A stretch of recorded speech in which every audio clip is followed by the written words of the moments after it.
If you are dreaming for NIFT and don't know what actually come in CAT and GAT, so this video is perfect for you. इस video में मैं आपको NIFT का complete syllabus CAT and CAT दोनों simple wording में समझाऊंगी।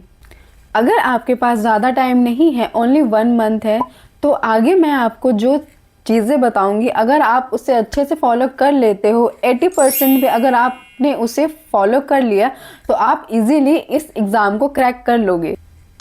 Hello people, I am Saumya, I am from NIFT Bhopal. मैं यहाँ आपके हेल्प करने के लिए आई हूँ। तो चलिए पहले समझते हैं कि निफ्ट का पेपर होता कैसे है। निफ्ट का एग्ज़ाम 3 फेजेस में होता है, CAT, GAT and situation test. आप अगर कैट एंड गैट में अच्छा सा स्कोर करते हो तो आपको आगे की सिचुएशन टेस्ट के लिए सिलेक्ट किया जाता है। चलिए पहले जानते हैं गैट क्या है। GAT means general ability test. GAT एक MCQ बेस्ड एग्ज़ाम होता है जिसमें math, English, reasoning, GK test होता है। गैट सेक्शंस में डिवाइडेड होते हैं। First section is quantitative ability. Simple language में क्वांटिटेटिव एबिलिटी का मतलब मैथ होता है। यहाँ आपके calculation speed and basic concept को चेक किया जाता है। इसमें टॉपिक्स आते हैं ratio and proportion, percentage, profit and loss, simple and compound interest, averages, speed, time and distance, work and time, numbers, area, volume and surface area, permutation and combination, probability. तो ये topics हैं quantitative ability की। यहाँ basic level का math ही पूछा जाता है। अगर आपने 10th क्लास तक अगर आपकी मैथ अच्छी है तो ये आपके लिए बहुत अच्छी बात है। Second section is communication ability. इसका मतलब है आप इंग्लिश को कितने अच्छे से समझते हो और यूज़ कर पा रहे हो। तो इसके टॉपिक्स हैं grammar, vocabulary, English language and reading skills. Third section is English comprehension. इस सेक्शन में चेक होता है कि आप वर्ड्स, सेंटेंसेस और मीनिंग को कितने अच्छे से समझ पाते हो।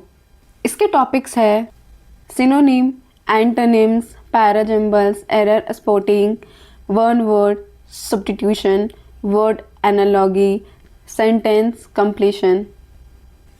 ये सेक्शन मोस्टली प्रैक्टिस बेस्ड होता है। Section 4 is logical reasoning. ये चेक करती है आपकी थिंकिंग एबिलिटी को। इसके टॉपिक्स हैं series completion, when, diagrams, sitting arrangement, blood relation, puzzles, data sufficiency, syllogism, analogy, direction sense, arithmetic reasoning, clock and calendar. इसमें स्पीड और प्रैक्टिस दोनों चाहिए। और सबसे स्कोरिंग पार्ट ये होता है कि अगर आपका ये पार्ट स्ट्रॉन्ग है तो आप इजीली मार्क्स ला सकते हो। अगर आपका अदर सेक्शन वीक है तो आप लॉजिकल रीजनिंग को अपना स्ट्रॉन्ग पार्ट बना करके मार्क्स कवर कर सकते हो। अब बात करते हैं लास्ट सेक्शन का, GK एंड करंट अफेयर। इस सेक्शन में चेक होता है कि दुनिया में क्या चल रहा है और डिज़ाइनिंग वर्ल्ड के बारे में आप कितना जानते हो। इसके टॉपिक्स है classical folk dance, classical folk music, cabinet minister, state and capital, famous designer, Indian dynasties, brand, logo, tagline, Indian craft, world heritage sites, important award, important sports and important rivers. And history से related भी questions कभी कभार पूछ लेते हैं। Now what is CAT? CAT is creative ability test. ये pen paper based exam होता है। यहाँ पे drawing, idea, creativity, visualisation, innovation test होता है।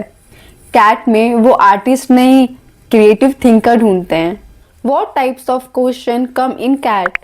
Poster making, a storytelling, perspective drawing, futuristic product design, mascot design, product redesign, process design, situation based design, theme based composition. Basically यहाँ आपका observation and creative thinking check करते हैं।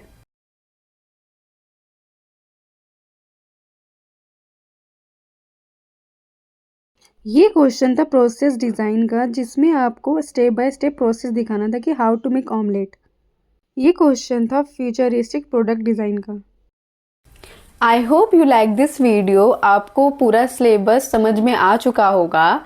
And अगर आपको अभी भी कोई सा डाउट है, you can ask me in comment box, I will answer. Thank you for watching. Bye bye.